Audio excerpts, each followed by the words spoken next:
Hello everyone, good morning. সবাই কেমন আছো? আশা করছি সবাই খুব ভালো আছো, সুস্থ আছো। আমার নিউ ব্লগে তোমাদের সবাইকে ওয়েলকাম জানাচ্ছি।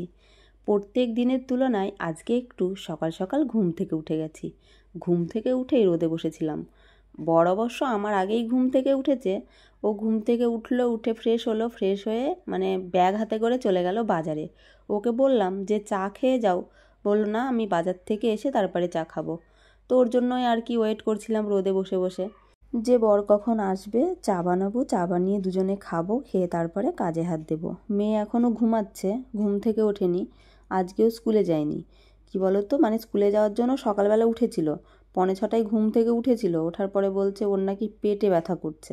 তো ওই জন্য বললাম থাক, আজকে আর যেতে হবে না। তারপরে ঘুমিয়েছে, ওই জন্য ঘুমটা আর ভাঙতে চাইছে না। আর দেখবে ছোট বড় সে যেই হোক না কেন, সকালবেলা ঘুম থেকে ওঠার পরে আবার যদি ঘুমিয়ে যাই, সেই ঘুমটা কিন্তু জোরালো হয়। তো ওই জন্য ও এখনও ঘুমাচ্ছে। আমি বলছি ঠিক আছে, ও ঘুমিয়ে নিক, ততক্ষণে আমি এদিকের কাজগুলো সেরে নিই। গতকাল রাতে একটু বাসন বেশিই হয়েছিল, কেননা রাতের বেলায় বর তড়কা এনেছিল, আমি মুড়ি খেয়েছিলাম, বর রুটি খেয়েছিল, আবার রাতের বেলায় খাওয়া হয়েছে সেই সমস্ত বাসন, আবার সকালবেলায় চায়ের বাসন সেগুলোও নেমে গেছে। ওই জন্যই আর কি বাসন একটু বেশি হয়ে গেছিলো। তাছাড়া আমার কিন্তু রাতের বেলায় বেশি বাসন হয় না। 3 জনে খাই 3টে থালা, একটা গামলা আর একটা হাঁড়ি, এই কটা বাসনই কিন্তু হয়। তার থেকে বেশি বাসন হয় না বললেই চলে। তো যাই হোক, বাসনগুলো মেজে নিয়েছি। আর সোনাও কিন্তু উঠে গেছে, ওকে ডাকিনি, আমি ওইদিকে বাসন মাজছিলাম, দেখছি ও উঠে গেছে। তো উঠে ওর মতো ফ্রেশ ট্রেশ হয়ে নিয়েছে, ওকে চা গরম করেও দেওয়া হয়ে গেছে। চা খেয়েছে, চা খেয়ে এই দেখো, আজকে কিন্তু সেই রোদ দিয়েছে, জানো তো, রোদে দাঁড়ানোই যাচ্ছে না। যদিও আমার একটু রোদের প্রয়োজন, তবে কি বলো তো, সকালবেলায় উঠেই রোদে বসেছিলাম, তখনই চিটপিট চিটপিট করছিল, এত রোদের তাপ। আর মেয়ে ওই যে ছাদের ওপরে হাঁটাচলা করছে। আমি ওকে জিজ্ঞাসা করছিলাম যে পেটে ব্যথা করছে কি, বলছে না এখন আর পেটে ব্যথা করছে না। আমার মেয়ের হজম শক্তি একেবারেই কম, জানো তো। একটু যদি খাওয়া উল্টো পাল্টা হয়ে যায়, বা দুবারের জায়গায় যদি 3বার খেয়ে নেয়, তাহলেই হয়েছে, আর যেন হজম হতে চায় না। তো এই তো হচ্ছে ব্যাপার। যাই হোক, কালকে রাতের বেলায় একটুখানি রুটি খেয়েছে, আবার আমি একটু মুড়ি মুখে দিয়ে দিয়েছি। যে বেশি খেয়েছে তা কিন্তু নয়, ওই 1 গাল 2 গালই কিন্তু মুখে নিয়েছে। ওটাই ও কিন্তু সহ্য করতে পারেনি। সহ্য করতে না পারার জন্য অ্যাসিডিটি হয়ে গেছে, ওই গ্যাস থেকেই কিন্তু পেটে ব্যথাটা হচ্ছিল, আমার মনে বলছে। তো যাই হোক, এখন সুস্থ আছে, কোনো ব্যাপার না। তবে স্কুলে পাঠালে যদি ব্যথা করতো, তাহলে ওকে তো সে আবার রিটার্ন আসতে হতো না, ওই জন্যই আর কি আমি পাঠাইনি। আর আমার বর বাজার থেকে এনেছে আজকে অনলি মাংস, আর কিছুই আনেনি। এখন শীতের সময় কত রকমের সবজি উঠেছে, কোনো কিছু নিয়ে আসতে হয় না বলো তো, শুধু শুধু মাংস দিয়ে কি ভাত খাওয়া যায়? তো যাই হোক, মাংসটা ধুয়ে মিক্সকেটের মধ্যে রেখেই চলে এলাম ঘরটা ঝাড় দিতে। বিছানা তো গুছিয়ে নিয়েছিলাম, মেয়েকে যখন চা গরম করে দিলাম তখনই কিন্তু বিছানাটা আমি গুছিয়ে নিয়েছিলাম। ওই ঘরটা ঝাড় দেওয়া হয়ে গেছে, এই ঘরটা ঝাড় দিয়ে নেব। ঝাড় দিয়ে নিয়ে বাইরেটা ঝাড় দিয়ে ঘর মুছবো। ঘর মুছলে আর কি সকালের বাসি কাজ কমপ্লিট হয়ে যায়। তবে আবর্জনাগুলো ফেলে আসতে হবে, আমি নিচে যেতে পারবো না, মেয়েকে দিয়েই পাঠাতে হবে, ওকেই বলবো ফেলে আসতে। তো চলো, কাজবাজগুলো সেরে একেবারে স্নান করে উঠি। স্নান টান করে উঠে তারপরে আবার দেখা হচ্ছে। বাইরে এত রোদ দিয়েছে, তবুও আমার কিন্তু প্রচণ্ড ঠান্ডা লাগছে। রোদে গেলে মনে হচ্ছে ঘরে আসবো, আর ঘরে গেলে মনে হচ্ছে রোদে যাব। স্নান করে উঠেই ভাত বসিয়ে দিয়েছি, আর সোনাকে রসুন বাছতে দিয়েছি। দেখলেই তো আমার বড় মাংস এনেছে, আজকে চিকেন করব। আর গতকালকের 1 চির বাঁধাকপি রাখা আছে, ওটা ভাজা করব। চিকেন আর বাঁধাকপি ভাজা, আজকে এই রান্নাবান্না হবে। আজকে একটু সকাল সকাল স্নান করে উঠে গেছি। এখন ঘড়িতে সময় হচ্ছে কাটায় কাটায় 10টা, আর আমার স্নান কমপ্লিট। ভাবতে পারছো, প্রত্যেক দিন 10:30 পৌনে 11টা বেজেই যায় স্নান সেরে বেরোতে। তবে আজকে একটু তাড়াতাড়ি হয়ে গেছে, যেহেতু ঘুম থেকে তাড়াতাড়ি উঠেছি, ওই জন্য সমস্ত কাজই হয়ে গেছে। তাছাড়াও ওই কাজের মধ্যে একটা কাজ আমি করিনি, ওই যে বললাম না আবর্জনা, সেটা আমি কিন্তু ফেলে আসতে পারিনি। ওটা মেয়েকেই বলেছি ফেলে আসতে, বললাম রসুনের খোসাগুলো বেছে ওই আবর্জনাগুলো ফেলে ওকে স্নান করে নিতে। ওগুলো যদি আমি ফেলতে যেতাম তাহলে অনেকটা লেট হয়ে যেত, কেননা সিঁড়ি বেয়ে নামতে 10 মিনিট, উঠতে 10 মিনিট, আবার স্নান করতে ওইদিকে 20-25 মিনিট লেগে যেত, তাহলে অনেকটা সময়ই চলে যেত। ওই জন্য আর কি সোনাকেই বলেছি ওই কাজটা করতে। সোনাই কাজগুলো করবে। আর এই দেখো কি রোদ, ঝলমল করছে রোদে। তবে এখন একটু রোদে বসতে পারলে হতো, কিন্তু আমি যদি রোদে বসি তাহলে রান্নাটা আর কে করবে, তাই না? রান্নাটা সেরে তারপরে একেবারে রোদে বসবো। তো যাই, রান্নাটা ঝটপট কমপ্লিট করে নিই। বর খেতে আসবে, মেয়েও বাড়িতে রয়েছে, তবে আমার একেবারেই খিদে পায়নি। গতকালকে দুটো ভাত রয়েছে, ওটা খাবো কি খাবো না রান্না বান্নার পরে সেটা ভাবনা চিন্তা করা যাবে। খিদে তো পাচ্ছে না, খিদে না পেলে খেতেও বসছি না আমি। ভাত নেমে গেছে, বাঁধাকপির তরকারিটাও প্রায় হয়ে এসেছে। মানে ভাতটা বসিয়ে তোমাদের সাথে একটু কথা বললাম, তারপরে বোনকে ফোন করেছিলাম, বোনের সাথে একটু কথা বলছিলাম, কেননা এই রান্না করার সময়টাই পাই একটু ওদের সাথে গল্প করার, জানো তো, তারপরে আর হয়ে ওঠে না। তো ওই জন্য বোনের সাথে একটু গল্প করলাম, মায়ের সাথে একটু গল্প করলাম, গল্প করতে করতে বাঁধাকপির তরকারি কেটে বেছে ধুয়ে রেডি সেডি করে এই দেখো হয়ে এসেছে।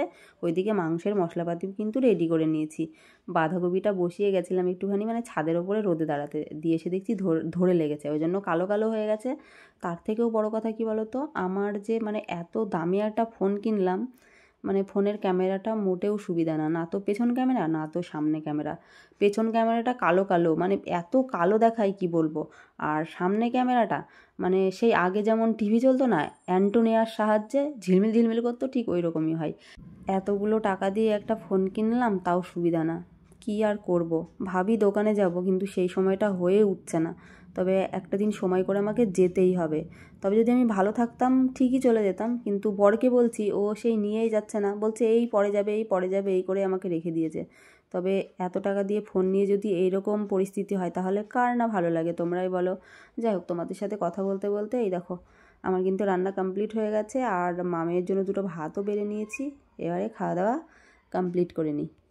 দুপুরের খাওয়া দাওয়া কমপ্লিট করার পরে আর তোমাদের সাথে কোনো রকম কোনো যোগাযোগই নেই, কেননা দুপুরের পর থেকে যে আমি কী করলাম আমি নিজেও জানি না। ক্যামেরাটাও অন করা হয়নি। এখন সন্ধ্যা হয়ে গেছে, 5:30 পৌনে 6টা বেজেই গেছে। তো সোনাকে বললাম কি খাবি, সোনা বলছে ও ম্যাগি খাবে। বললাম দুধ রয়েছে, দুধ খেয়ে নে, বলে দুধ খাবো না। আর ওকে জোরও করলাম না, কেন বলো তো, আজকে চিকেন হয়েছে, যাই বা হোক কম বেশি 1 পিস 2 পিস খেয়েছে, এখন দুধ দিলে অ্যাসিড হয়ে যাবে, ওর তো সেই শরীর সহ্য করতে পারে না। আর আমি অল্প একটু মুড়ি নিয়ে নিয়েছি, মাংসের ঝোল দিয়ে মুড়িটা মাখিয়ে খাবো, আর সোনা ম্যাগি খাবে, খিদে পেয়েছে। কেননা সেই রান্নাবান্না করে খেয়েছি, তারপর থেকে তো আর কোনো কিছুই খাওয়া হয়নি। আবার সেই রাতের বেলা খেতে খেতে 9টা 9:30 বেজেই যায়। দুপুরে খেয়ে আবার এতটা সময় না খেয়ে থাকা যায় বলো, খিদে পাবে না? তো যাই হোক, মুড়ি তো নিয়েই নিয়েছি। তবে কি বলো তো, মুড়ি ছাড়া যদি অন্য কোনো খাবার হতো সবচেয়ে ভালো হতো। প্রত্যেক দিন কি মুড়ি ভাল লাগে খেতে? কোনো দিন চপ, কোনো দিন সিঙাড়া, কোনো দিন শুধু তেল লবণ চানাচুর এই সমস্ত দিয়ে মুড়ি আগে প্রায় দিনই খেতাম, তবে এখন আর মুড়ি ভাল লাগে না। কিন্তু এখন অন্য কোনো খাবার কে করবে বলো? আমি তো মানে করার মতো শক্তি নেই। হয়তো চেষ্টা করলে হবে, তবে মানে সন্ধ্যাবেলাটা হলেই না আমার ব্যথা প্রচণ্ড পরিমাণে বেড়ে যায়, তখন হাঁটা চলাটা অনেকটাই কষ্টকর হয়ে যায়। ওই জন্য মানে ইচ্ছা থাকলেও উপায় নেই, করতে পারবো না। যাই হোক, মুড়িটা নিয়ে আমি কিন্তু কষ্ট করে নিচেই বসে গেছি, খাটের ওপরে বসলাম না। তোমাদের সাথেও শেয়ার করা হতো না, আবার খাটের ওপরে বসে মাংস মুড়ি খাবো কেমনই দেখায়, ওই জন্য আর কি নিচেই বসে গেছি। আর সোনার এখনও ম্যাগি রান্না হয়নি, ও এখনও ম্যাগি রান্না করছে। ও তো সেই ম্যাগি নিয়ে বসবে ওর আধা ঘন্টা, কেননা ফোন দেখবে আর খাবে, টুকটুক করে খেতে অনেকটা সময় লেগে যাবে। কিন্তু যেমন ভাবছিলাম যে মুড়িটা খেতে হয়তো ভাল লাগবে না, কিন্তু সত্যি বলছি মুড়িটা খেতে কিন্তু বেশ ভালোই লাগছিল। তবে এই সমস্ত তরি তরকারি দিয়ে মুড়ি টুড়ি খেতে ভালোবাসে আমার বর, দারুণ ভালোবাসে। আমার আবার সবজি তরকারি হলে বেশি ভালো লাগে, মানে ডাঁটা হবে, পুঁই শাক বলো, বা অন্য কোনো সবজি হবে, পাঁচ তরকারি হবে, ওই সমস্ত দিয়ে আমার আবার মুড়ি খেতে বেশি ভালো লাগে। তবে হ্যাঁ, তরকারিটা কিন্তু একটু ঝাল ঝাল হতে হবে, মিষ্টি মিষ্টি তরকারি দিয়ে আমি কিন্তু খেতে পারবো না। আমার বর আবার আলু চচ্চড়ি দিয়েও মুড়ি খায়, জানো তো। ওর আবার আলু চচ্চড়ি ফেভারিট, ও আলু চচ্চড়ি দিয়ে ভাতও খায়, আলু চচ্চড়ি দিয়ে মুড়িও খায়। এক কথায় বলতে পারো সব রকম খাবারের সাথেই আলু চচ্চড়িটা ওর ফেভারিট, এতটাই ভালোবাসে। তবে আমার মায়ের হাতের আলু চচ্চড়ি ওর আরও ফেভারিট। আমার আবার আলু চচ্চড়ি ভালো লাগে পেঁয়াজ ছাড়া, মানে আলু চচ্চড়ির মধ্যে যদি পেঁয়াজ দেয় না তাহলে মিষ্টি মিষ্টি লাগে, ভাল লাগে না। মাংস রান্না করতেও গিয়ে যদি একটু পেঁয়াজের ভাগ বেশি পড়ে যায় কেমনই যেন লাগে, টক টক মিষ্টি মিষ্টি এমন লাগে, ভালো লাগে না, মানে পেঁয়াজটা ঠিকঠাক যায় না। তবে হ্যাঁ, পান্তা ভাতের সাথে আমার আবার পেঁয়াজ ভীষণ ভালো লাগে, তবে যদি ঝাল কম হয় পেঁয়াজে, ঝাল হলে আমার ভালো লাগে না। দেখো আমার মেয়ের কাণ্ডটা একবার দেখো, এই দেখো ম্যাগি নিয়ে চলে এসেছে, ওর মধ্যে লঙ্কার গুঁড়ো দিয়েছে। এখন ঘড়িতে সময় হচ্ছে রাত্রি 9টা 20। এবারে ডিনারটা তো কমপ্লিট করতে হবে, তাই না? যদিও আমার খিদে পাইনি, সন্ধ্যাবেলায় মুড়ি খেয়েছি, ওই জন্য অতটাও খিদে নেই, তবে আমার বরের খিদে পেয়েছে। বাবু বাড়ি ঢুকেছে 8:40-এ, তখন থেকেই বলছে চলো ভাত খেয়ে নেবো ভাত খেয়ে নেবো। তো ওই জন্য আর কি খেতে দিতে এলাম। আমিও এক গাল দুগাল খেয়ে নেব। আমার মুড়ি খেয়ে তখন পেট ভরে গেছে, ভাতের খিদে নেই বললেই চলে। তাছাড়াও শীতের রাত তো, এই টাইমটাই ঠিক আছে, কি বলো? আবার সেই 10:30 11টা বাজিয়ে দেবো, খাওয়া দাওয়া কমপ্লিট করে বিছানার উপরে চলে যাব, বেশ ভালো হবে আমার পক্ষে সুবিধা আর কি। আমি যত উষ্ণতার মধ্যে থাকবো তত ব্যথাটা একটু কম থাকবে।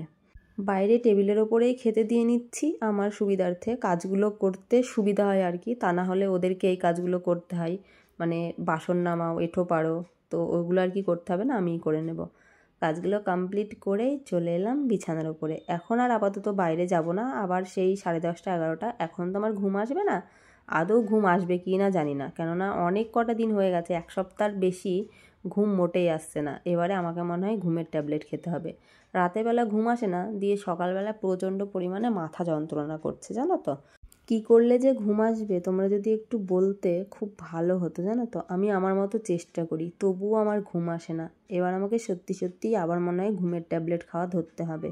এইভাবে আর কত দিন আমি না ঘুমিয়ে থাকবো বলো তো। তো যাই হোক, এখানে আমি একটুখানি বসবো চেয়ার নিয়ে, এখনই বিছানার ওপর যাব না। জানালা দরজা বন্ধ, ঘরের মধ্যে এখন আর হাওয়া প্রবেশ করবে না, অতটাও ঠান্ডা লাগবে না। তারপরে বিছানার ওপরে ওই 10:30 11টায় যাব, আরও একবার বাইরে যাব, তারপরে বিছানার মধ্যে ঢুকবো। তো চলো, আজকের ভিডিওটি এই পর্যন্ত। সবাই ভালো থেকো, সুস্থ থেকো, টাটা বন্ধুরা, গুড নাইট।